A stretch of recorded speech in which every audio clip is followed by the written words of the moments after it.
Selamat pagi, selamat hari Minggu, jemaat yang dikasihi oleh Tuhan. Sebelum ibadah kita mulai, kami mohon perhatian jemaat akan warta lisan sebagai berikut untuk hari ini, Minggu 26 Oktober 2014.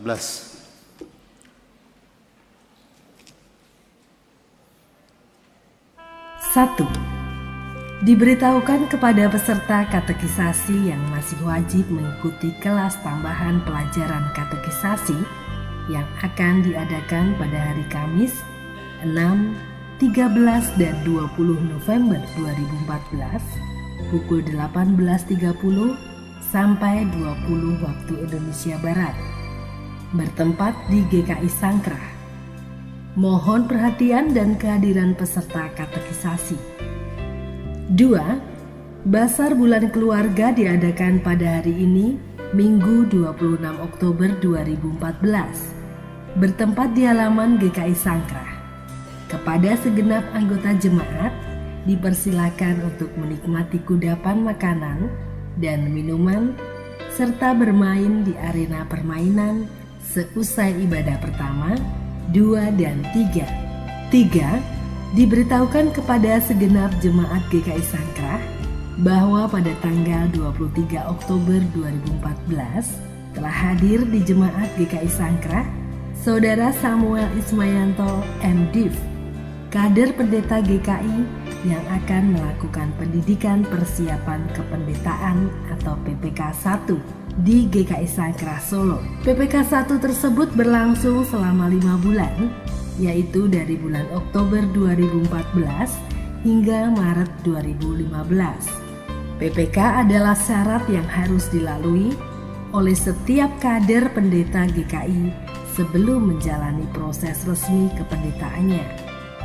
Selama berada di GKI Sangkrah, Saudara Samuel Ismayanto akan melakukan tugas-tugas kependetaan, kecuali pelayanan ibadah pernikahan, sakramen, dan penumpangan tangan.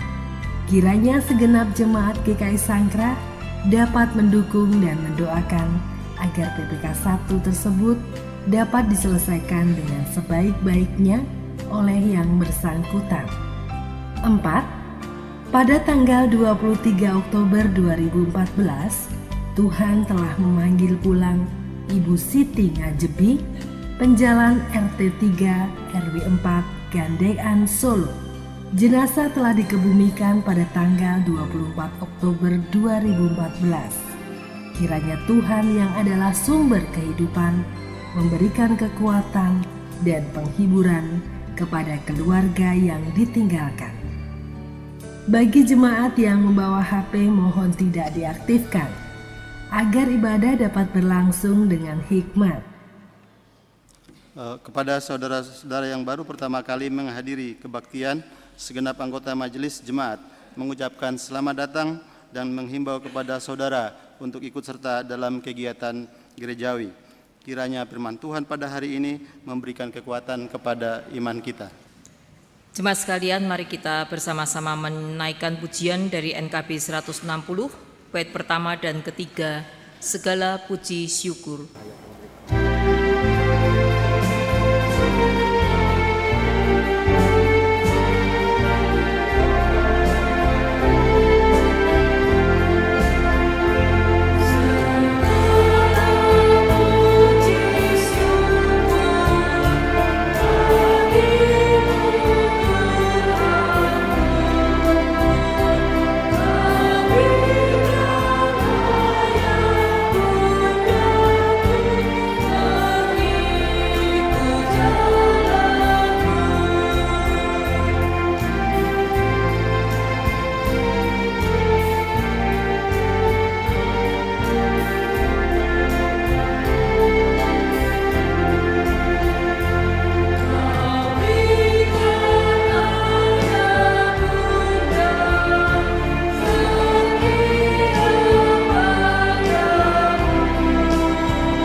Untuk bangkit berdiri.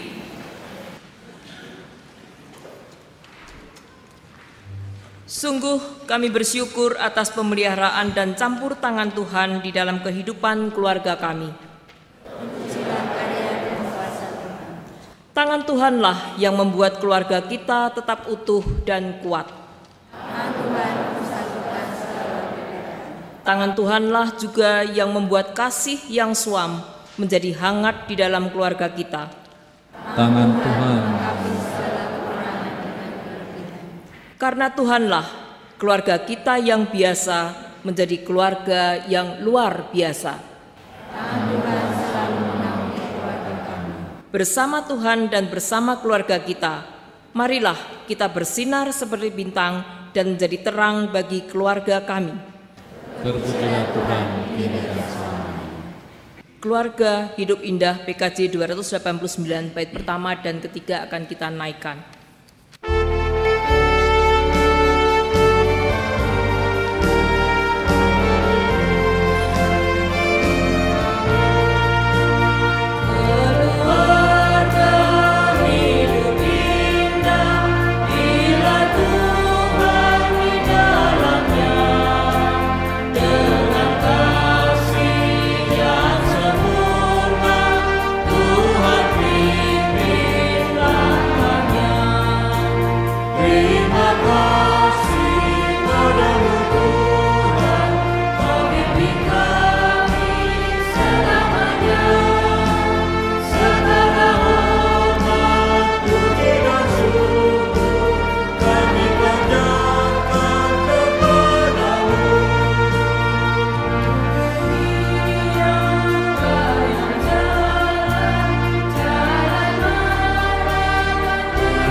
Ibadah penutupan bulan keluarga ini terjadi di dalam nama Allah Bapa, Anak, dan Roh Kudus.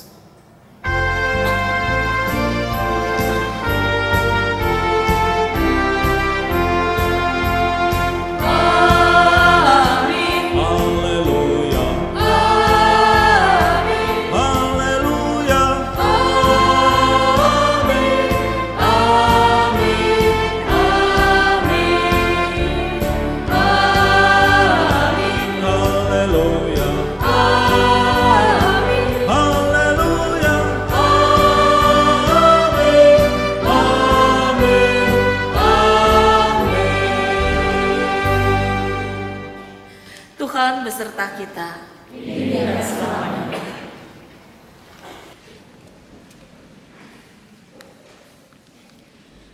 Hari ini merupakan minggu terakhir dari rangkaian ibadah bulan keluarga. Meski rangkaian acara bulan keluarga akan berakhir pada minggu ini, namun kasih dan karya Tuhan belum selesai. Dinyatakan melalui kehidupan keluarga kita. Sebagaimana rangkaian tema ibadah bulan keluarga, yaitu keluarga yang biasa menjadi luar biasa, dapat terwujud saat kita menjadi keluarga yang saling mengasihi, bertumbuh, peduli, dan juga menjadi keluarga yang melayani.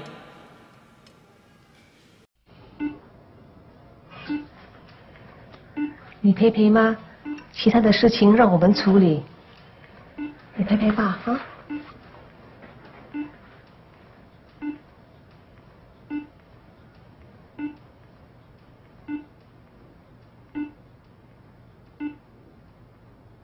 妈，到了，头啊，别撞到哦。妈，小心一点。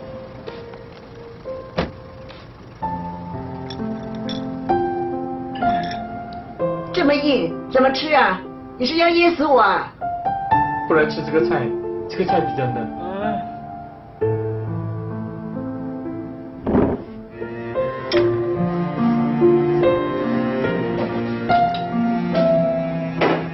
妈，不如我去买鱼粥给你吃。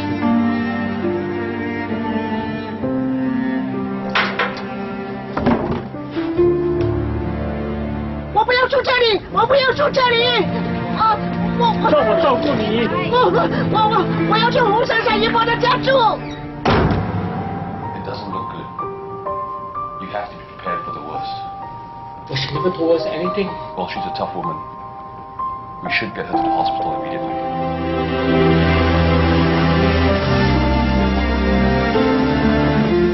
爸，奶奶这样对待你和妈，你还为她难过？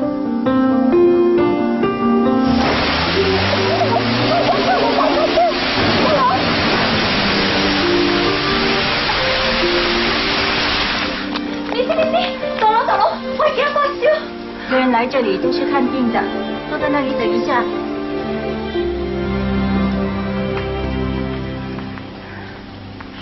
谢谢。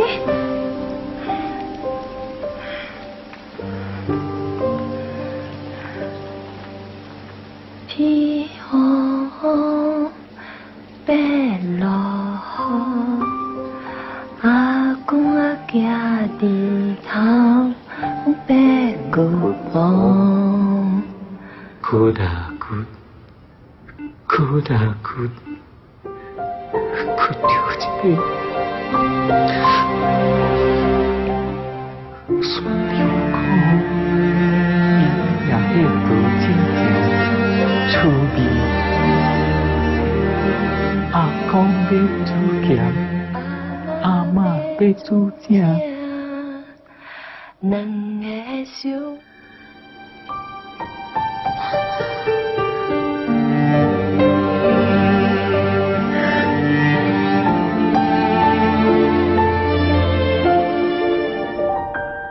Apa yang kita lakukan terhadap orang tua kita, itulah yang akan ditiru dan dilakukan oleh anak-anak kita terhadap kita kelak. Sebab itu keluarga harus menjadi tempat di mana anak-anak belajar melayani orang lain. Dengan demikian, dalam keluarga itu juga akan tumbuh semangat untuk melayani yang penuh dengan kesabaran dan ketelatenan. Itulah cerminan keluarga yang damai dan indah. Keluarga yang mencontoh teladan Kristus. Keluarga yang menjadi taman yang sejuk, berbau harum dan lembut, serta memancarkan kasih Tuhan.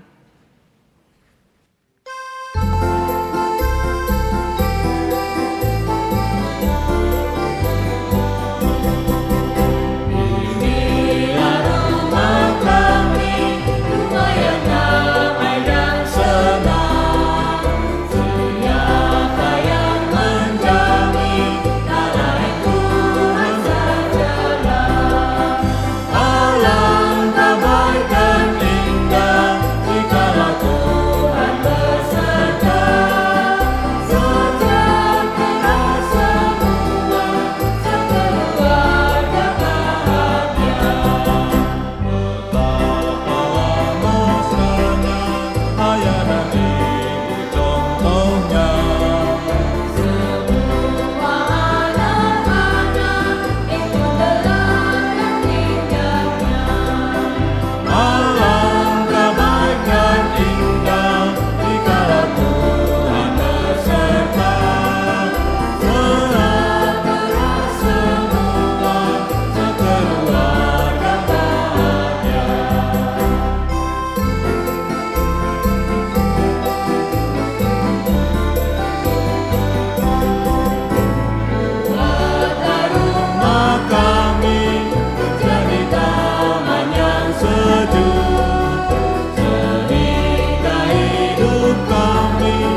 menjadi keluarga yang melayani dimulai dari kerinduan masing-masing anggota keluarga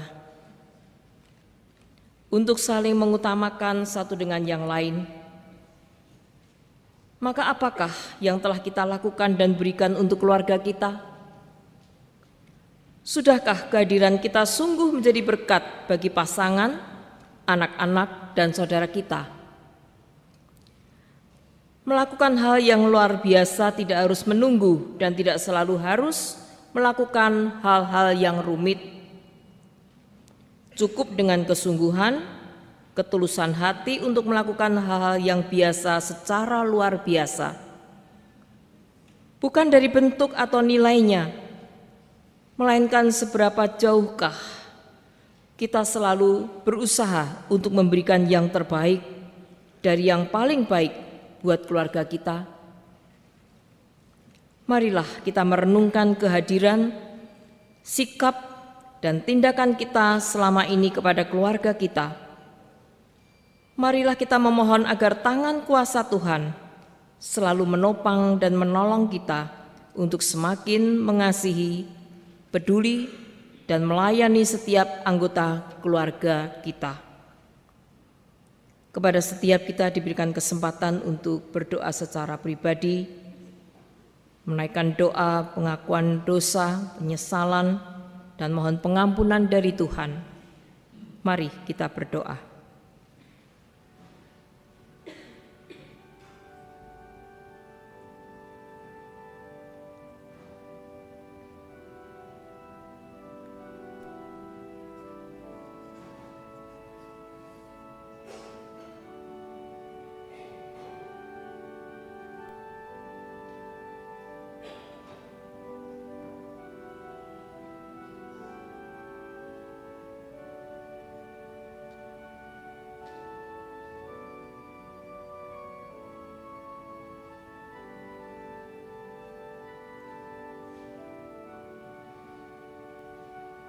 Bapak, Engkau lihat setiap jemaat Tuhan yang pagi ini dengan kerendahan hati dan dengan penuh kesadaran datang kepada Tuhan, menyesali segala dosa dan kesalahannya.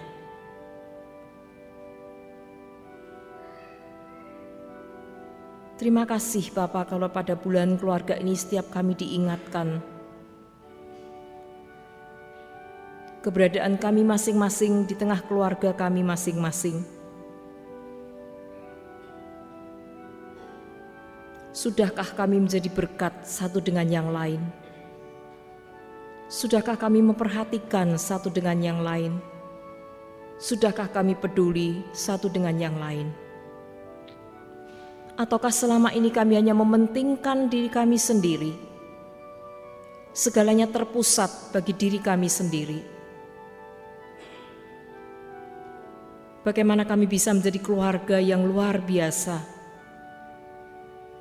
jikalau ego kami masih begitu besar, Tuhan?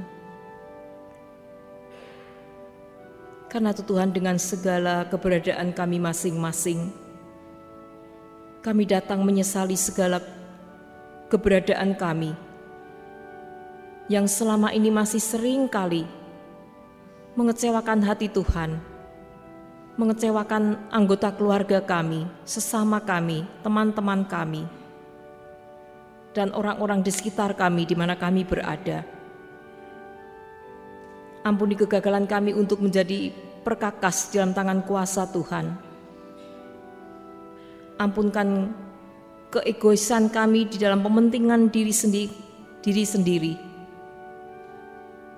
yang selalu minta dilayani, minta diperhatikan, minta dihormati. Inilah kami Bapa, dengan semua yang kami bawa kepada Tuhan di dalam doa pengakuan dosa kami masing-masing. Kami mohon Tuhan belas kasihan dan kemurahan Tuhan untuk mengampunkan segala pelanggaran kami dan basuh kami dengan darah-Mu yang kudus Bapa. Dan jadikan hidup kami berarti. Dan biarlah itu semua akan boleh terungkap, terwujud di dalam rumah tangga kami masing-masing dengan memulai dari diri setiap kami, pribadi lepas pribadi. Demi Kristus kami bersyukur untuk pengampunan-Mu. Amin.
Berita anugerah akan saya bacakan dari surat Roma pasal 14 ayat 17 dan 18.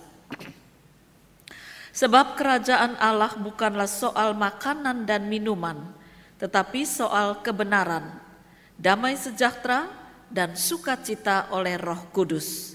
Karena barang siapa melayani Kristus dengan cara ini, ia berkenan pada Allah dan dihormati oleh manusia. Demikianlah berita anugerah dari Tuhan. Syukur kepada Allah.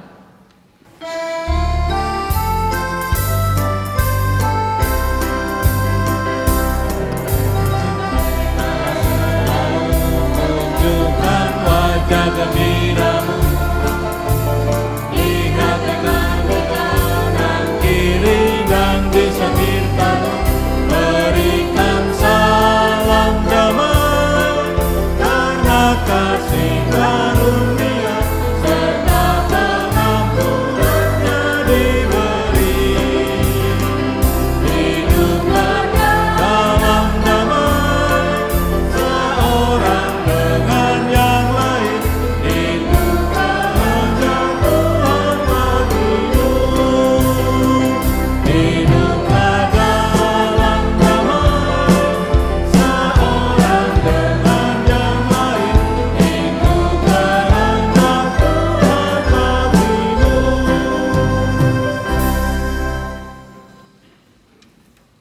Sebagai ungkap nyanyian syukur kita naikkan dari pujian Tuhan kami bersyukur.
Jemaat sekalian, mari kita bersatu di dalam doa mohon pertolongan Tuhan di dalam kita membaca dan belajar dari bagian firman Tuhan untuk hari ini. Mari kita berdoa.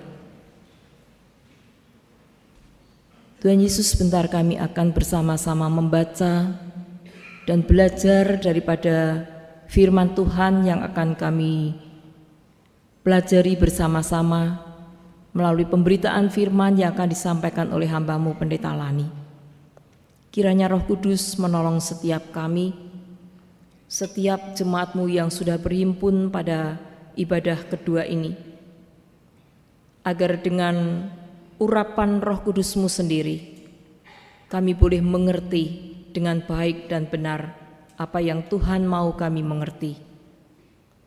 Kami berdoa bagi saudara kami yang akan membaca bagian firman Tuhan, yang akan menyanyikan mazmur, dan terlebih bagi Pendeta Lani yang akan menyampaikan kebenaran firman Tuhan bagi kami semua.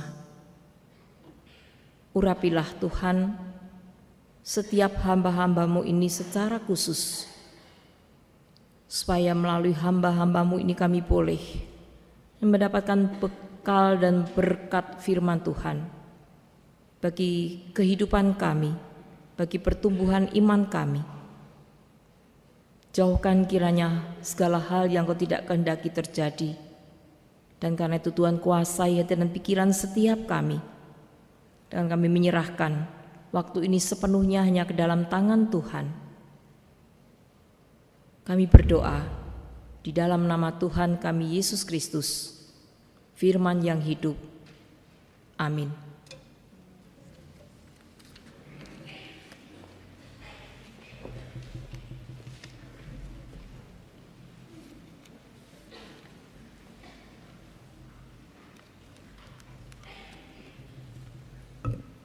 Bacaan pertama diambil dari Kitab Ulangan pasal yang ke-34 ayat pertama hingga ayat yang ke-12.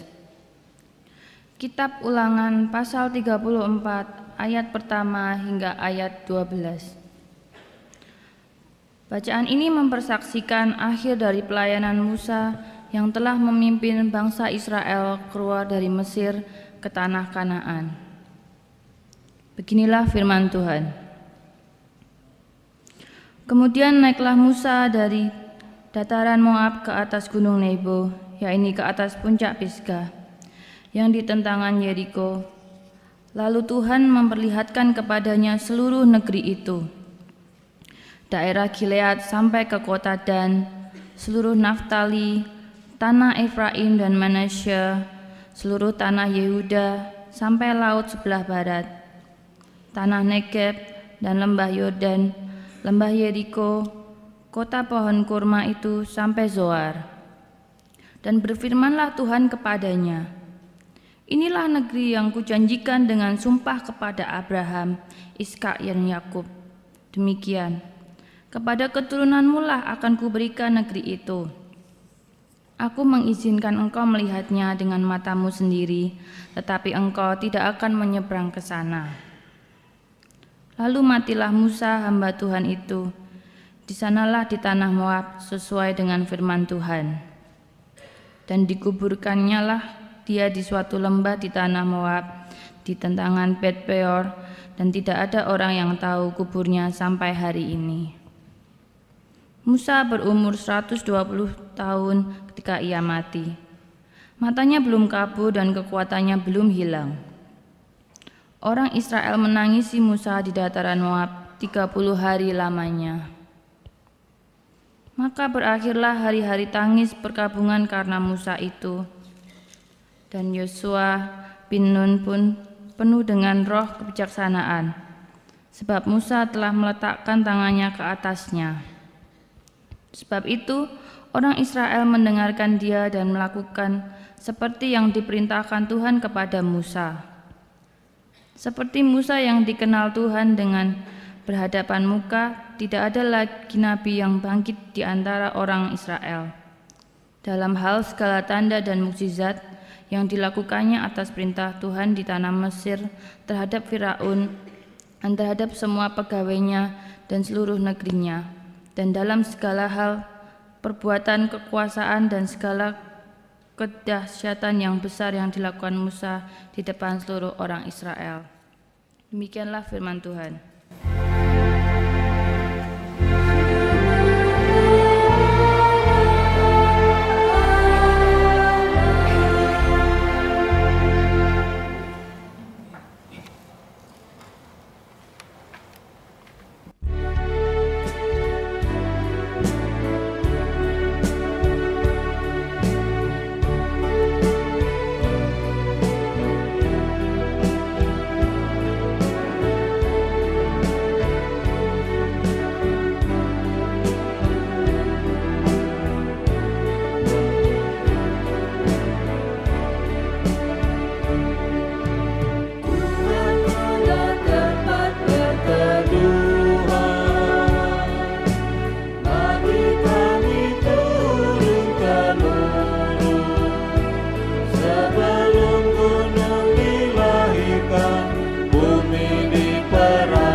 Kembalilah Tuhan, sayangi hamba-Mu, kenyangkanlah dengan kasih setia-Mu, supaya kami bersorak dan bersuka cita, seimbang dengan hari Kau tindas kami.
Bacaan kedua dari surat 1 Tesalonika pasal yang kedua, ayat yang pertama hingga ayat yang ke-8.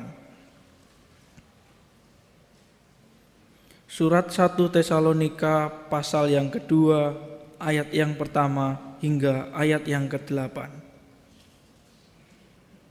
Bacaan ini mempersaksikan tentang kehidupan pelayan Rasul Paulus kepada jemaat di Tesalonika. Beginilah firman Tuhan. Kamu sendiri pun memang tahu, saudara-saudara, bahwa kedatangan kami di antaramu tidaklah sia-sia. Tetapi sungguh pun kami sebelumnya, seperti kamu tahu, telah dianiaya dan dihina di Filipi. Namun dengan pertolongan Allah kita, kami beroleh keberanian untuk memberitakan Injil Allah kepada kamu dalam perjuangan yang berat. Sebab nasihat kami tidak lahir dari kesesatan atau dari maksud yang tidak murni dan juga tidak disertai tipu daya. Sebaliknya, karena Allah telah menganggap kami layak untuk mempercayakan Injil kepada kami. Karena itulah kami berbicara, bukan untuk menyukakan manusia, melainkan untuk menyukakan Allah yang menguji hati kita. Karena kami tidak pernah bermulut manis, hal itu kamu ketahui, dan tidak pernah mempunyai maksud loba yang tersembunyi. Allah adalah saksi, juga tidak pernah kami mencari pujian dari manusia, baik dari kamu maupun dari orang-orang lain. Sekalipun kami dapat berbuat demikian sebagai rasul-rasul Kristus. Tetapi kami berlaku ramah di antara kamu, sama seperti seorang ibu mengasuh dan merawati anaknya. Demikianlah kami, dalam kasih sayang yang besar akan kamu, bukan saja rela membagi Injil Allah dengan kamu, tetapi juga hidup kami sendiri dengan kamu, karena kamu telah kami kasihi. Demikianlah firman Tuhan.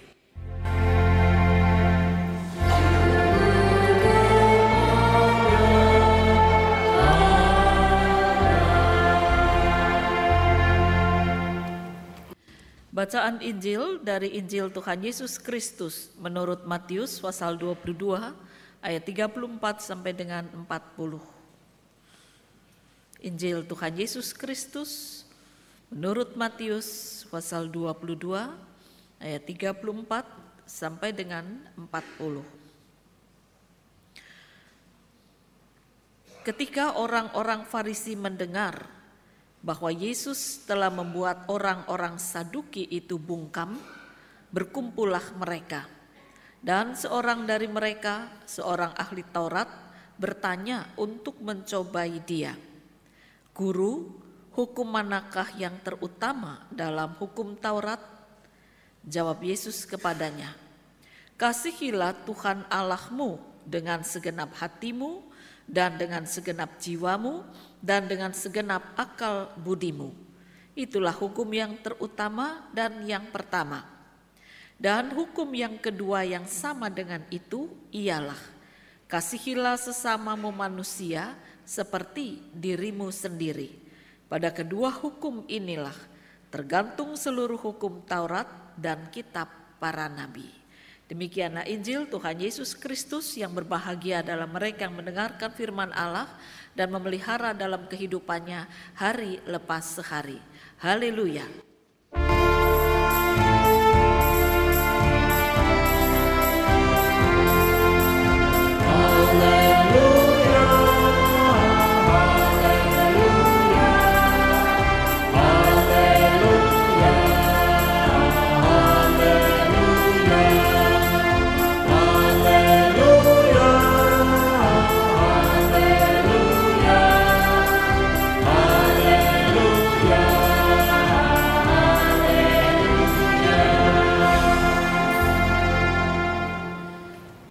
Pada minggu penutupan bulan keluarga ini, tema kita adalah keluarga yang melayani. Kita diajak untuk kembali memulai keluarga yang saling melayani, supaya kita boleh melihat kebahagiaan kehidupan keluarga turun-temurun. Sekarang ini ada banyak keluarga-keluarga yang tidak lagi saling melayani, melainkan disibukkan oleh pekerjaan dalam rangka mencari nafkah dan mencukupi kebutuhan hari lepas sehari. Memang bekerja tidak salah dan diharuskan, tetapi jika kita melupakan unsur lain di dalam kehidupan berkeluarga, maka sekalipun diberi uang banyak, keluarga tidak bisa dinikmati di dalam kebahagiaan. Oleh karenanya mari kita belajar supaya firman Tuhan memulihkan keluarga-keluarga agar bisa hidup di dalam kesukacitaan bahkan turun-temurun. Seperti film yang kita lihat tadi, bagaimana pendidikan melayani itu diturunkan sehingga anak-anak juga belajar untuk melayani. Dari seorang ibu yang mengasihi anaknya, kehujanan dia gendong anak walaupun ada penderitaan yang harus dia alami, tapi dia tidak memikirkan kesakitannya, tidak memikirkan kehujanannya, dan dia mencoba untuk memaksa agar suster segera memeriksa anaknya, sekalipun kemudian dikatakan oleh suster harus tunggu, ya akhirnya dia tunduk, dia tunggu.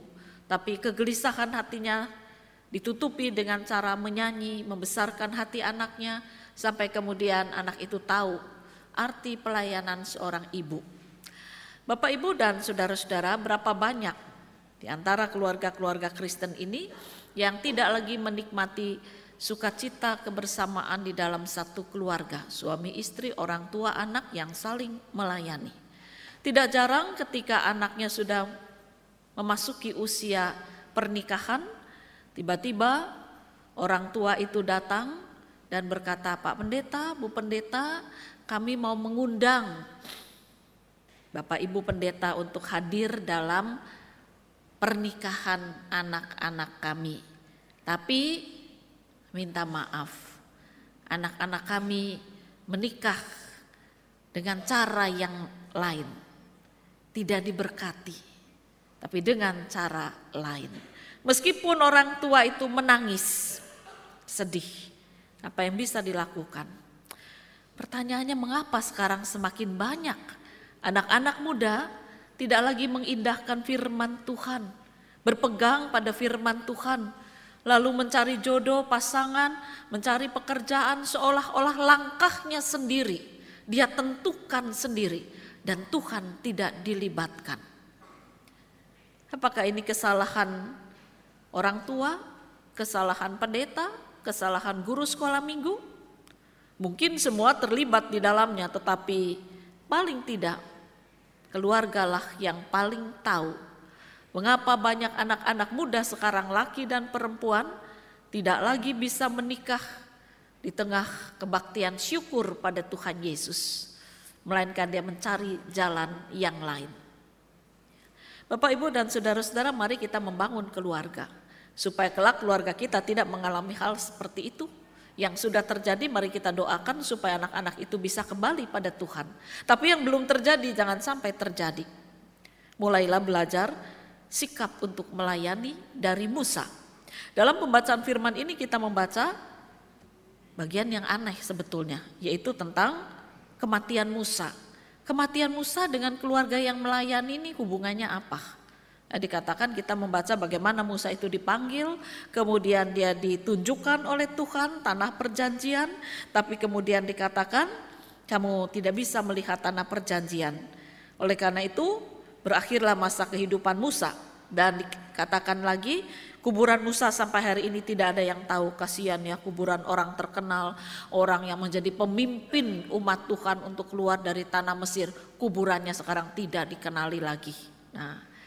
Tetapi tidak menjadi masalah buat Musa. Orang mau kenal apa tidak kuburannya itu tidak penting. Karena yang paling penting dalam seluruh hidup Musa, dia sudah menanggapi panggilan Tuhan untuk melayani Tuhan seumur hidupnya. Adapun dia dikubur di atas gunung ataupun dia dikubur di tengah keluarga, dia sudah tidak tahu lagi. Yang dia tahu dia hidup bersama dengan Tuhan, itulah kebahagiaan kekal dan yang bisa dia rasakan. Bahkan kemudian sebelum dia meninggalkan kehidupan ini, dia sudah mendapat janji Tuhan bahwa orang Israel yang dia pimpin akhirnya bisa masuk ke tanah perjanjian. Setelah mereka menjalani hukuman, setelah mereka menjalani penderitaan, setelah mereka mengalami berbagai macam rintangan, akhirnya Musa dengan lega hati meninggalkan dunia ini karena janji Tuhan diyakini pasti ditepati. Bagaimana cara Musa melayani Tuhan dan umat Israel? Memang dia memimpin umat Israel keluar dari tanah Mesir. dengan kekuatan yang Tuhan karuniakan, kemampuan yang tidak masuk akal, tapi itu terjadi. Musa mulai dibangkitkan dalam sukacita melayani. Tapi kemudian orang Israel yang dilayani ini cerewet, tidak pernah puas, protes terus. Namun dengan kesabaran seperti yang digambarkan Paulus, itu kesabaran seorang ibu. Bagaimana Musa tetap mendengar apa yang menjadi keluhan orang Israel. Kemudian disampaikan kepada Tuhan Allah.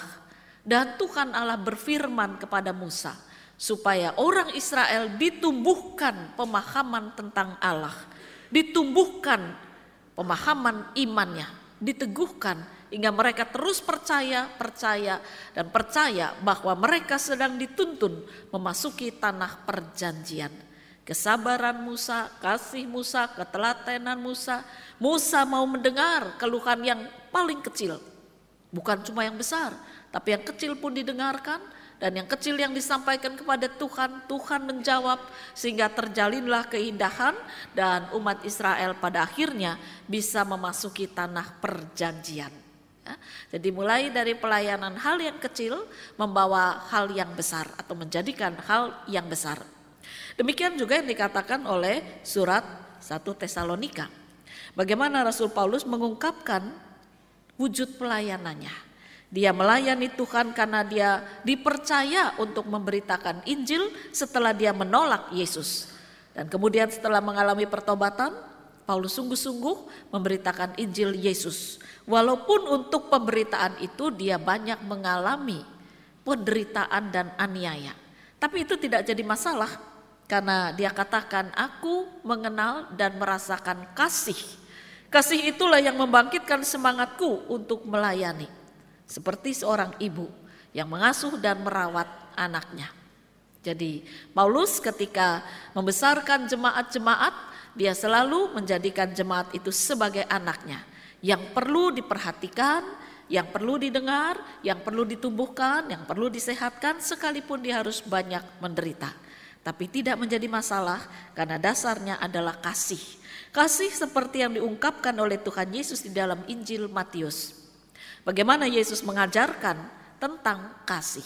Boleh dia dicobai oleh orang Farisi, orang Saduki, ahli Taurat, tidak penting buat Yesus. Tetapi yang penting adalah jawaban-jawaban Yesus. Yesus mengajarkan, kasihilah Tuhan Allahmu dengan segenap hati, jiwa, akal budi. Itu seluruh aspek kehidupan yang memegang atau menjadi motor kehidupan seseorang. Karena wujud dari kasih yang tertanam dalam dirinya, dalam diri seorang anak manusia, wujudnya adalah mengasihi sesamamu manusia seperti dirimu sendiri. Itu yang diajarkan oleh Tuhan Yesus. Nah, Bapak Ibu dan saudara-saudara, mari kita belajar dari 3 firman ini supaya kita bisa saling melayani dengan dasar kasih. Walaupun harus mengalami pengorbanan, tetapi pengorbanan itu bukan satu hal yang sia-sia. Seorang ayah dengan 2 anaknya, umur 7 dan umur 5. Pada satu hari libur, sore-sore dia pergi untuk main ke rumah temannya. Nah, sampai di rumah temannya yang sebaya dengan dia dan juga temannya ini punya anak yang sebaya dengan anaknya. Nah, ketika dia masuk ke rumah temannya itu, temannya belum keluar, tetapi pintu rumah sudah terbuka dan mungkin dia sudah terbiasa masuk, dia masuk. Tapi saat itu dia menjadi tertegun karena dia mendengar ada percakapan antara ayah dan anak. Anak dari temannya itu yang besar sedang protes kepada papanya. Papa itu egois. Setiap hari libur bukannya pergi dengan kami, tetapi Papa mencari kesenangan sendiri. Entah itu ada tamu, entah itu olahraga, entah itu baca buku, nonton TV, apa saja. Ada saja alasan Papa untuk tidak bersama dengan kami. Papanya enggak terima, bilang tadi pagi kan Papa sudah antar kamu. Jam 6 kamu sudah berenang. Kemudian pulang berenang, saya antar les. Cukup kan? Anak itu tanya lagi. Papa tahu enggak? Aku lesnya cuma berenang sama les yang tadi pagi. Padahal aku masih punya les yang lain. Apa, Pak? Papanya bingung tanyai. Loh, kamu yang les kok tanya sama Papa? Iya, Papa tahu enggak? Aku lesnya bukan cuma 2, bukan cuma hari Sabtu. Ya. Hari lain juga les. Iya, hari apa? Coba Papa katakan, aku ini lesnya hari apa saja. Papanya tidak bisa menjawab karena memang dia tidak tahu anaknya les hari apa saja dan apa saja yang harus diles oleh anaknya, jam berapa, di mana, papanya tidak tahu. Akhirnya papa itu mengatakan ya, memang papa tidak tahu. Nah, selesai. Secara papa itu keluar berbicara dengan temannya. Di jalan temannya itu ketika pulang merenung. Percakapan yang sangat menarik. Dia tidak tahu apa yang sedang dialami oleh anak-anak. Karena begitu sibuk bekerja dan kemudian dia mencoba mencari hiburan untuk dirinya. Lalu dia coba terapkan dengan dirinya, ternyata sama. Aku juga sibuk bekerja. Aku tidak tahu anakku les hari apa saja. Apa saja yang dia butuhkan sebagai tambahan pelajaran. Di mana, siapa gurunya, dan mengapa anak-anak harus les. Dengan tekad baik, dia pulang sampai rumah. Lalu malam itu dia tanya pada istrinya, "Mah, anak-anak itu dalam seminggu les berapa kali dan apa saja?" Istrinya yang sudah mapan tidur kaget. Lalu bilang, "Kenapa Papa tanya itu?" "Ya, kepingin tahu." Ya. Tapi istrinya tidak terima. Lalu bicara menuduh seolah-olah suaminya sedang menyelidiki masalah keuangan. Istrinya menjawab, "Yang penting kan keuangan kita cukup untuk anak-anak les." Loh, suaminya bingung. "Aku nggak tanya soal uang. Aku tanya seminggu anakku les berapa kali, di mana saja dan mengapa dia les." Lalu istrinya protes lagi. "Untuk apa kamu tahu?" Nah, suaminya mulai bangun berdiri, duduk di atas ranjang, mulai jengkel. Ditanya baik-baik kok nyautnya nggak enak. Ya. Kemudian istrinya juga nggak terima. Istrinya marah lagi. Malam itu terjadi pertengkaran cuma karena seorang ayah kepingin tahu anaknya dalam seminggu les berapa kali dan apa saja yang dibutuhkan sebagai tambahan pelajaran. Akhirnya si suami berkata, "Sudah nggak usah kita bahas, kita tidur." Besok pagi, nah bapaknya ini, ayahnya ini tanya langsung sama anak-anaknya, "Koko, adik, kamu seminggu les berapa kali? Apa saja yang kamu les?" Gitu ya. Lalu istrinya dengar, nggak terima. "Papa nggak percaya ya sama mama ya. Mama ngatur keuangan bagus lah pokoknya. Nggak usah ditanya sama anak-anak. Anak-anak butuh les, kita bayar." Nah, bapaknya bingung lagi. Ini istriku kok ngamuk terus nih, kenapa? Ya, padahal yang ditanya masalah les, tapi ngamuknya masalah uang. Nah, rupanya istri itu sedang mengalami masalah yang suaminya juga tidak tahu. Ibu mertuanya atau ibu istrinya ini sedang sakit, butuh biaya. Sementara istrinya sudah menjanjikan kepada ponakannya bahwa dia akan membantu uang sekolah.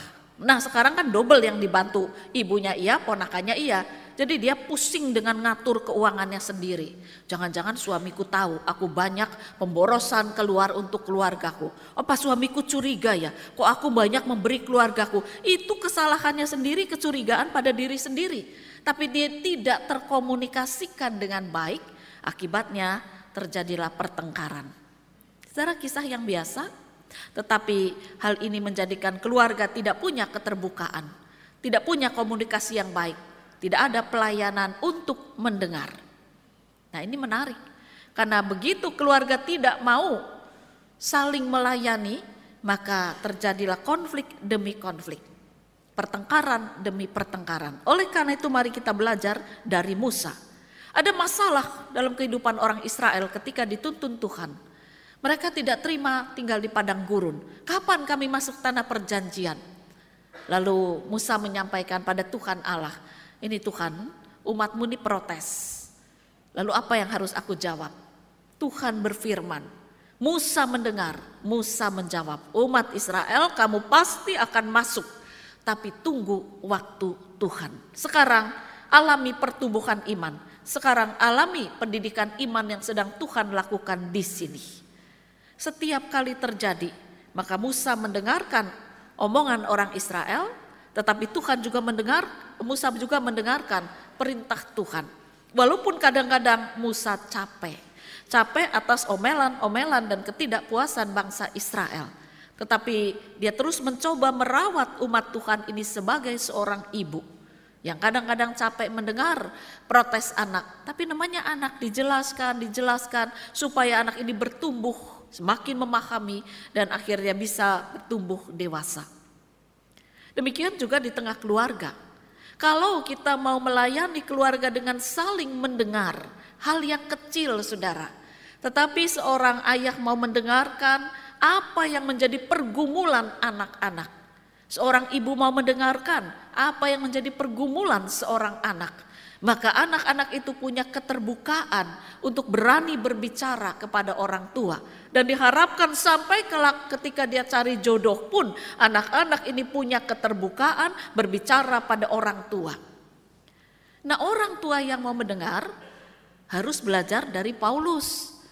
Bahwa dia tidak sekedar berkata tidak, katanya begitu ya. Paulus bukan sekedar melarang, tetapi memberikan pengertian. Injil Yesus itu memang berbeda dengan kehidupan orang banyak. Pola hidup orang Kristen jemaat Tesalonika tidak sama dengan pola hidup masyarakat Tesalonika. Di sana hidup dengan budaya kuno. Orang-orang Kristen, gereja Tuhan hidup dengan budaya Kristen. Kehidupan yang baru. Ini tidak mudah. Tetapi Paulus mengatakan jangan takut. Aku di sampingmu, keluhkanlah apa. Maka aku akan memberikan penjelasan mengapa orang Kristen harus mengalami kehidupan seperti ini dan bukan seperti itu. Demikian juga pola pengasuhan seorang ibu inilah yang harusnya diterapkan baik bapak atau ibu. Tetapi dikatakan pola yang mau mendengar. Ketika ada suami berbicara, istri mendengar dengan hati bukan emosi. Ketika istri berbicara, suami juga mendengar dengan hati, dengan akal yang sehat, dengan akal yang disandarkan pada Tuhan, bukan dengan emosi. Ketika anak-anak berbicara, mari dengarkan keluh kesah mereka. Berapa banyak anak-anak yang dibully sekarang ini, ya terakhir kita lihat ibunya mengatakan anak itu gak pernah cerita. Sudah sekian lama dia disakiti, dipukuli oleh teman-temannya. Sampai kemudian ada seorang teman yang berani video lalu itu ditayangkan. Nah, padahal anak itu badannya sudah hancur. Orang tuanya gak tahu. Kenapa? Karena mungkin tidak terjalin komunikasi. Anak itu paling nangis sendiri, ketakutan sendiri. Menyedihkan sekali anak seperti ini. Padahal ada ibunya, ada ayahnya. Karena tidak terbiasa untuk menjalin komunikasi, apalagi untuk mendengar. Ketika seorang anak bilang, mama aku tadi dipukul, pasti kamu nakal ya? Enggak ma, ya sudah kalau gitu nanti temanmu itu yang saya marahin. Selesai bagi orang tua. Tapi anak itu kepingin bercerita, bukan sekedar itu. Ada masalah yang harus diselesaikan. Tapi orang tua sudah tidak punya waktu untuk mendengar celoteh anak-anak. Mengapa ketika mereka dewasa cari pacar juga gak mau cerita? Takut-takut sembunyi, tahu-tahu terpaksa harus dinikahkan. Karena ketakutan, karena tidak terbiasa. Orang tua tidak mau mendengar, oleh karena itu anak jalan sendiri. Nah, mari kita belajar dari Musa. Musa mau mendengar baik dari umat, baik dari Tuhan. Kita juga adalah orang yang di tengah. Kita dengarkan suara Tuhan untuk membesarkan anak-anak. Mari kita sampaikan kepada anak-anak apa yang difirmankan Tuhan. Mari kita dengarkan apa yang dikatakan anak sebagai kebutuhan. Dan kita bisa sampaikan kepada Tuhan bahwa memang mereka membutuhkan kebutuhan jasmani, tapi juga membutuhkan kebutuhan rohani, kebutuhan akal budi, kebutuhan masa depan. Lalu bagaimana aku sebagai pemimpin, ayah dan ibu bisa menuntun anak ini menikmati hari depannya dengan sangat baik. Kalau keluarga mau saling melayani, diharapkan keluarga-keluarga Kristen ini akan menjadi terang bagi kehidupan gereja dan bagi kehidupan masyarakat. Ya, jadi kalau keluarga kecil ini hidup dalam saling melayani, maka akan menjadi keindahan bagi pelayanan di gereja. Sebab seluruh anggota terbiasa untuk melayani. Saudara-saudara, ayah yang sudah dapat info tentang les anaknya itu kemudian berkata gini pada anak-anaknya, kamu les yang baik, ya nanti Kalau sore papa pulang, papa mau tanya. Apa tanyanya Pak? Oh nanti sore. Wah anak ini bingung ya. Hari itu dia belajar les, tapi juga dengan dak-dikduk papanya mau tanya apa. Selama ini papanya nggak pernah tanya. Ya. Ketika papanya pulang, anak-anak sudah nyambut, papa mau tanya apa? Nah ini sudah terjalin komunikasi pelayanan. Biasanya anak-anak nggak pernah tanya, nggak pernah ribut, papanya mau pulang, mau enggak, terserah. Tapi ketika ada pesan dari papanya, nanti kalau papa pulang, papa mau tanya. Anak-anak itu merindukan, kapan papa pulang, jam berapa papa pulang. Ya, ini sudah terjalin pelayanan dan komunikasi yang indah. Karena anak itu terbangun. Perasaannya, terbangun jiwanya, papa mau tanya. Nah, kemudian anak itu dak-dikduk, bingung, tanya papanya. Nah, gimana dengan pelajaranmu hari ini di sekolah? Anaknya mulai pelong, oh nggak ditanya yang menakutkan. Baik Pak, lesmu baik. Baik Pak, gurumu baik. Baik ya sudah. Wah anaknya pelong ya, padahal pikirnya wah mau ditanya apa gitu. Kemudian anaknya ganti tanya. Papa gimana hari ini? Papanya kaget. Iya ya ternyata ditanya anak tuh menyenangkan. Wah papa hari ini ketemu dengan klien yang menyebalkan. Menyebalkan tuh apa toh Pak? Orang tua kok bisa menyebalkan toh Pak? Nah ya papanya sama anaknya mulai ngobrol. Terjalin pelayanan untuk saling berkomunikasi dan berbicara keterbukaan. Esok paginya papahnya bangun lebih pagi. Dan bertanya pada istrinya, Mah, seragam yang biasa dipakai anak-anak tuh yang mana? Yang itu? Oh ya, sepatunya yang itu. Ya, istrinya bingung ini ada apa lagi dengan suaminya. Ya. Lalu suaminya itu menyiapkan seragam, kemudian menyiapkan sepatu anak-anaknya dan ngajak anaknya berkata, mari papa yang mandiin. Wah anaknya seneng, ini tumben-tumbenan ya papahnya seperti ini. Ketika keluar dari kamar mandi, anaknya teriak-teriak sambil ketawa, papa mandinya rodong ngawur Mah. Loh kenapa? Masuk nih airnya di kuping. Ya papa-papa hati-hati kalau mandiin anaknya ya. Nah, lalu anak itu bisa berceloteh dengan gembira. Ada semangat di dalam hati ayahnya, selama ini aku tidak pernah tahu bahwa anak-anak ini semanis ini. Dan ternyata saya cuma disibukkan kerja dan kerja. Tapi ketika dia mendengar celoteh anaknya, jiwanya mulai terbangun. Dan kemudian dia berkata, inilah sukacita ketika terjadi pelayanan. Lalu selesai anaknya didandani, gembira berangkat kerja sama papanya. Papanya ngantar sekolah lalu kerja.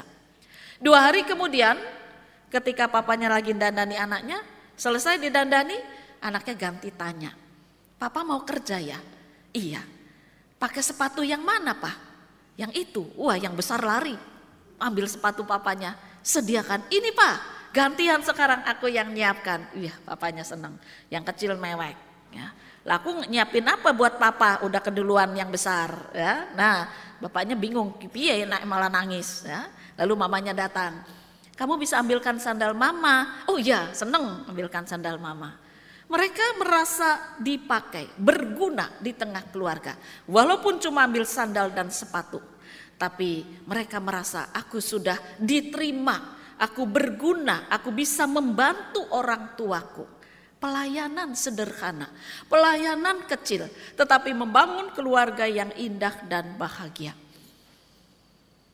Kelak ketika anak itu dewasa, dia punya pergumulan cari pacar, pasti anak itu terbuka.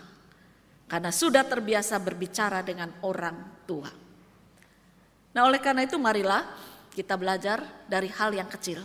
Hal yang luar biasa itu bukan hal yang mendatangkan Mercy 1 di tengah keluarga, lalu lemari es 3 pintu, bukan.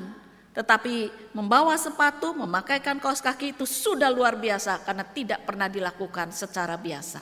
Namun ada kasih, ada perhatian, ada komunikasi, ada orang yang mau mendengar, itu menjadikan keluarga luar biasa. Kalau keluarga ini sudah terbiasa dengan keluar biasaan saling melayani, maka di tengah gereja pun mereka akan terbiasa melayani. Saudara-saudara, tadi Anda salaman, salam damai ya. Kira-kira setelah salam damai, apakah timbul di hati saudara?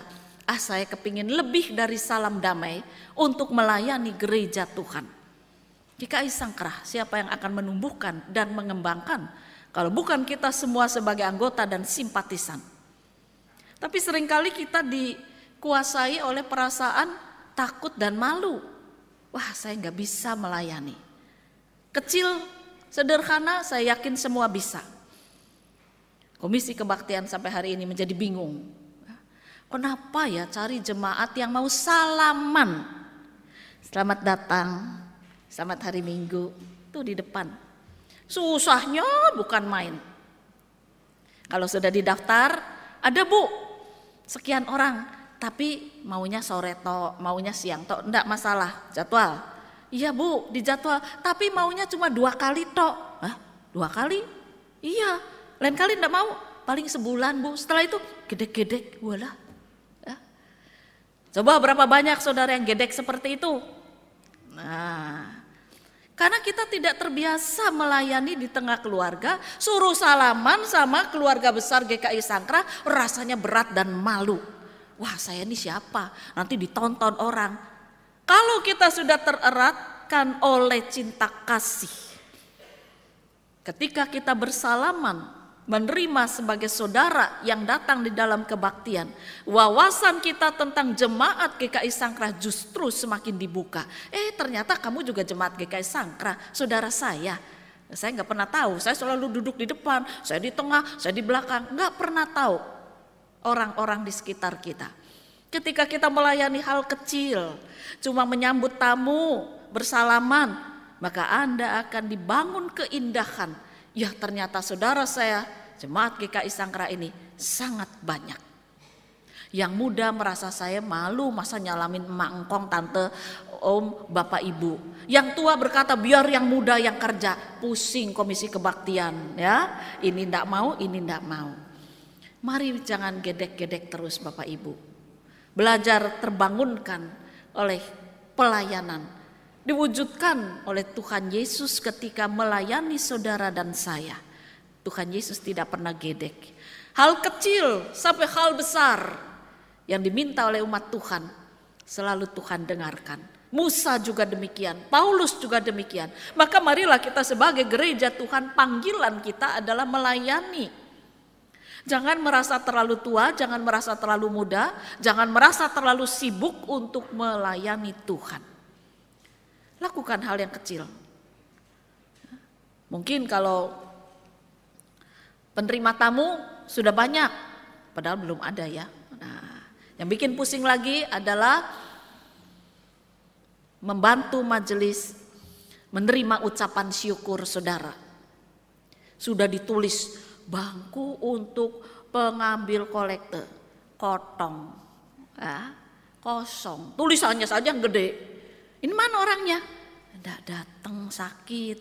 Ini mana jemaatnya? Libur. Ini mana? Ini tidak ada berita. Waduh, hebat. Ya. Kebanyakan dari kita merasa malu karena tidak terbiasa. Maka mulailah belajar membiasakan diri melayani. Kalau Anda sudah terbiasa melayani, sukacita saudara akan dibangun, sungguh-sungguh dibangun. Ternyata saya punya saudara dan teman yang sangat banyak. Dan itulah keuntungannya melayani Tuhan. Dan bersamaan dengan melayani GKI Sangkrah, gereja Tuhan, kita juga akan melayani masyarakat. Kalau saudara sudah ambil bagian di dalam kehidupan bergereja, tidak berhenti sampai di sana. Sebab masyarakat juga membutuhkan pelayanan kita. Pelayanan yang dilakukan oleh gereja-gereja Tuhan. Saudara, beberapa hari ini diputar terus berita tentang pelantikan presiden dan kemudian pesta rakyatnya. Kita tidak bisa hadir di sana ya, ada beberapa mungkin yang hadir. Sebagian dari orang Solo juga tidak hadir, sebagian hadir. Tapi yang menarik adalah begitu antusiasnya masyarakat mengharapkan bisa bersalaman dengan presiden baru. Cuma salaman, dilakoni desak-desakan, terinjak-injak, bentur-benturan, kepalanya sakit, tubuhnya remuk, tapi mereka punya rasa senang. Aku bisa salaman. Itu menandakan apa? Masyarakat haus untuk dilayani. Haus untuk diperhatikan. Kita tidak bisa bergantung pada seorang presiden. Layanilah masyarakat dengan senyum saudara, dengan kehadiran saudara, dengan sapa saudara, dengan salam saudara di tengah masyarakat. Masyarakat yang haus akan merasakan kelegaan di tengah kegersangan hidup. Karena mereka merasakan adanya perhatian dari orang Kristen, dari gereja Tuhan. Dengarkan keluhan mereka, mungkin kita tidak bisa membantu. Tapi paling tidak ketika kita mendengar, kita bisa sampaikan di dalam doa kita, Tuhan, tetangga saya membutuhkan ini dan itu, bagaimana cara saya bisa membantu mereka. Tuhan, tetangga saya sedang sakit dan mereka merindukan ketemu anaknya di luar pulau, saya nggak bisa ngubungi, berikan jalan. Ada jalan Tuhan nanti. Tetangga ini bisa temu dengan anaknya. Mungkin sakitnya bukan sakit sungguhan, cuma kangen, tapi anaknya lupa pada orang tuanya. Banyak hal itu terjadi. Ya. Dan ketika kita mendoakan, mendengarkan, memberikan perhatian, maka orang sakit itu juga bisa menjadi sembuh. Pelayanan di tengah masyarakat akan mewujudkan hadirnya gereja Tuhan. Pelayanan di tengah gereja akan menumbuh kembangkan jemaat Tuhan. Tentunya saya tidak perlu minta tolong gereja lain ya untuk menyambut saudara-saudara, karena jemaat GKI Sangkrah nggak ada yang mau menyambut, ya sudah saya datangkan saja dari gereja lain ya untuk menyambut saudara. Waduh, bagaimana kalau sampai terjadi seperti ini? Keluarga adalah bagian dari kehidupan yang Tuhan karuniakan. Keluarga inti, keluarga gereja, keluarga masyarakat. Mari kita hidup dalam saling melayani, sukacita luar biasa akan Anda rasakan karena Tuhan berkarya di dalam kehidupan saudara dan kita semua. Selamat menjadi keluarga yang melayani. Tuhan memberkati firman-Nya. Amin.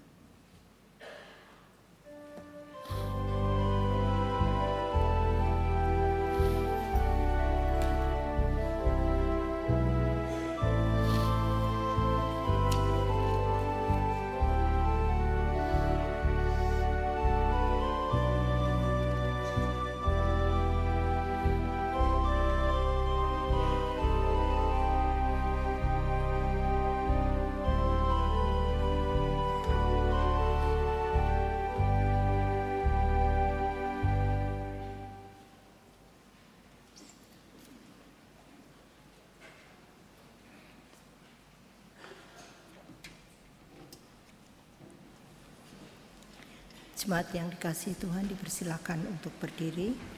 Kita akan mengikrarkan pengakuan iman rasuli kita dengan menyanyikan dari Kidung Jemaat 280.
Sebelum masuk dalam doa syafaat, ada dua hal yang ingin saya sampaikan. Yang pertama, selesai kebaktian, saudara diundang untuk bisa merasakan kebersamaan keluarga jemaat GKI Sangkrah melalui basar di depan sana. Tadi memang saya melihat ya, ada satu meja, ada dua keluarga. Karena memang mejanya terbatas, ada dua orang. Ada dua orang yang lain belum punya meja, satu meja kenalan. Oh ya, ternyata sama-sama ya GKI-nya Sangkrah. Nah, ya ini mempererat persahabatan. Yang kedua, saudara-saudara, bersama dengan kita saat ini ada saudara Samuel Ismayanto. Dia adalah calon pendeta yang sedang mengikuti pendidikan sebagai pendeta. Bersama dengan kita saat ini sudah hadir, nanti disilakan memperkenalkan diri. Dia akan ada di Jemaat GKI Sangkrah sampai dengan bulan Maret 2015. Silakan Pak Sam berdiri di depan sini.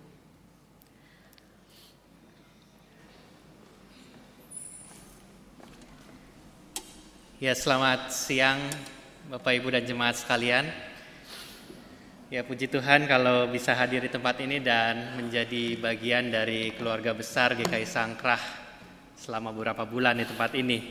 Perkenalkan, nama saya Samuel Ismayanto, panggil saja Sam atau Sam. Ya, saya asli dari Bandung, lahir di Bandung, keluarga di Bandung semua, dan jemaat GKI Sudirman, Bandung. Ya, jadi saya menyelesaikan S1 di Bandung dan S2 di UKDW di Duta Wacana. Ya, mungkin itu perkenalan singkat saya. Terima kasih. Ya, cukup singkat. Nanti kalau mau lebih kenal lagi silakan. Ya, Anda harus memanggil dia, jangan Sam aja, Pak Sam atau Pak Sam boleh ya. Walaupun masih muda tetapi dia seorang calon pendeta, kita menempatkan dia pada tempatnya, Pak Sam atau Pak Sam silakan ya. Setelah ini saudara bisa berkenalan lebih jauh, tetapi ada batas waktu jam malam ya, tidak boleh lewat dari jam malam. Nah, ya, terima kasih.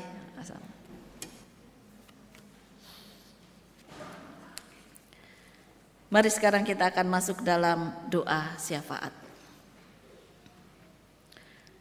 Bapa di surga, sungguh kami bersyukur bahwa Engkau memberikan pada kami kemampuan untuk saling melayani.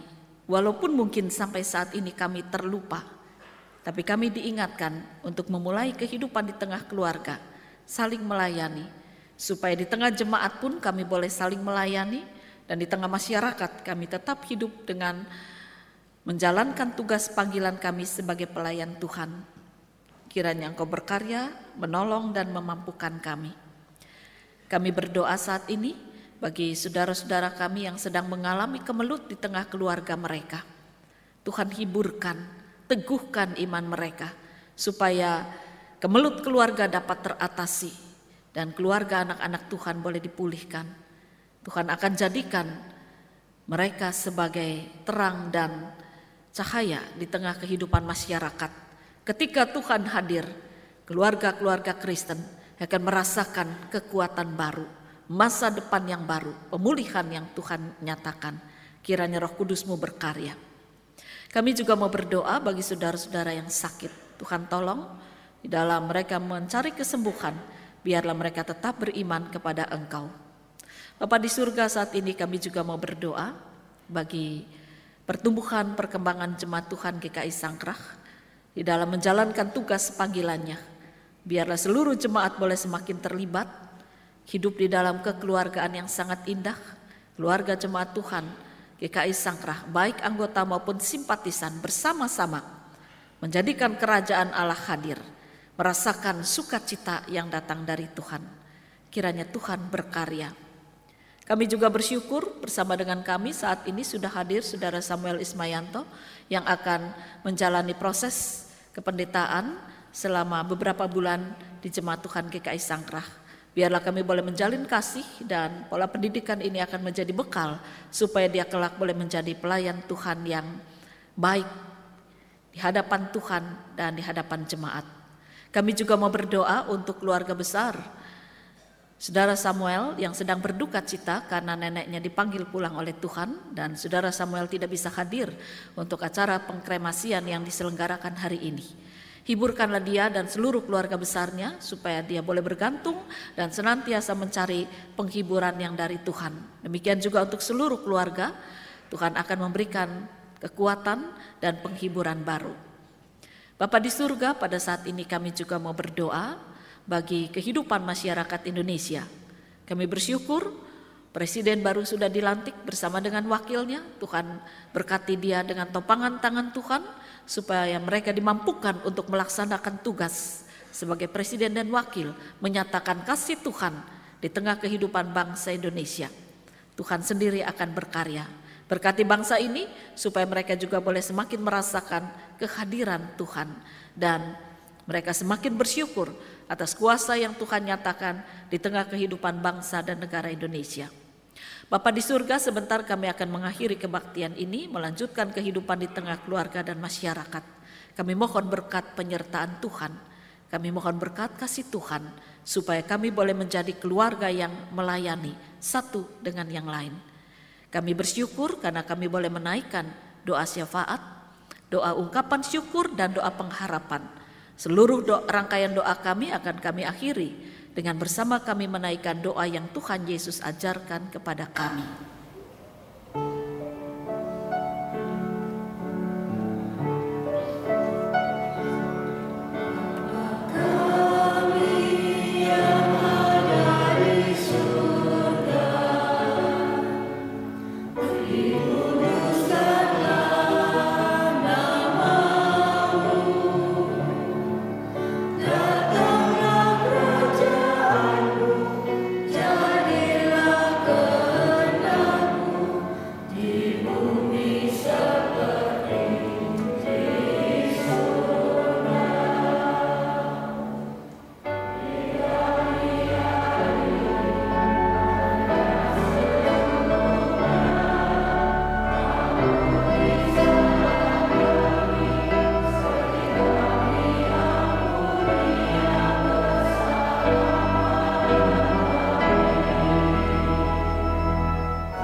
Jemaat yang dikasihi oleh Tuhan, tibalah saatnya kita menyerahkan persembahan kita pada hari ini. Sebagai nats pembimbing persembahan diambilkan dari Efesus 5 ayat 20 dan 21 yang berbunyi, ucapkanlah syukur senantiasa atas segala sesuatu dalam nama Tuhan kita Yesus Kristus kepada Allah dan Bapa kita, dan rendahkanlah dirimu seorang kepada yang lain di dalam takut akan Kristus.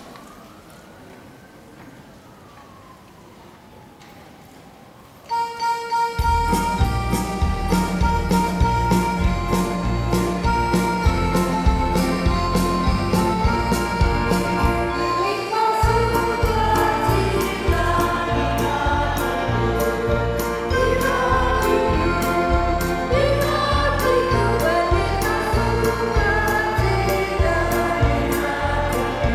you.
kami yang di sorga, kami bersyukur dan memuliakan Engkau Tuhan atas segala penyertaan Tuhan di dalam kehidupan kami seminggu lepas hari demi hari Tuhan. Juga Tuhan, pada hari ini kami bersuka cita juga Tuhan, kami menyerahkan persembahan kami kepada Tuhan, walaupun persembahan itu tidak sempurna.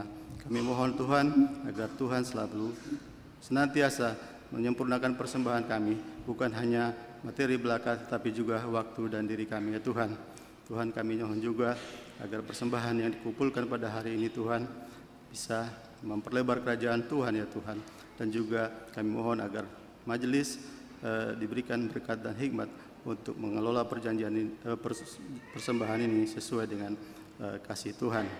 Tuhan, kami juga akan kembali ke dalam kehidupan kami Tuhan. Dengan firman Tuhan yang kami terima hari ini Tuhan, kami mohon penyertaan-Mu. Kami akan kembali dalam kehidupan sehari-hari di dalam kasih dan karunia Tuhan yang hidup.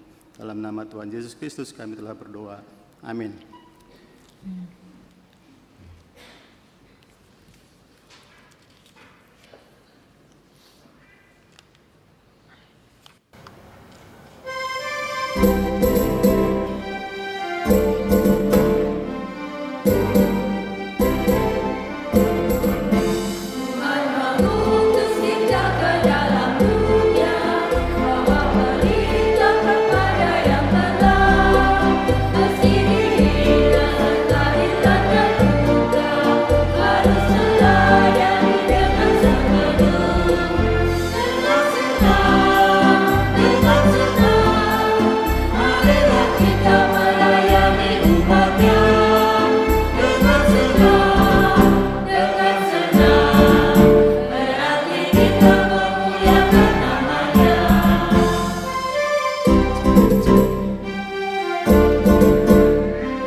Sekarang arahkan hati saudara kepada Tuhan.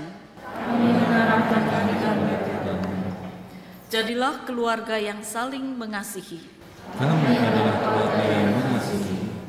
Jadilah keluarga yang saling peduli. Kami adalah keluarga yang saling peduli. Jadilah keluarga yang saling melayani. Kami adalah keluarga yang melayani. Bertumbuhlah dan jadilah saksi Kristus. Syukur kepada Allah. Terpujilah Tuhan, kini dan selamanya. Sambut dan bawalah berkat Tuhan. Tuhan memberkati engkau dan melindungi engkau. Tuhan menyinari engkau dengan wajah-Nya dan memberi engkau kasih karunia. Tuhan menghadapkan wajah-Nya kepadamu dan memberi engkau damai sejahtera. Amin.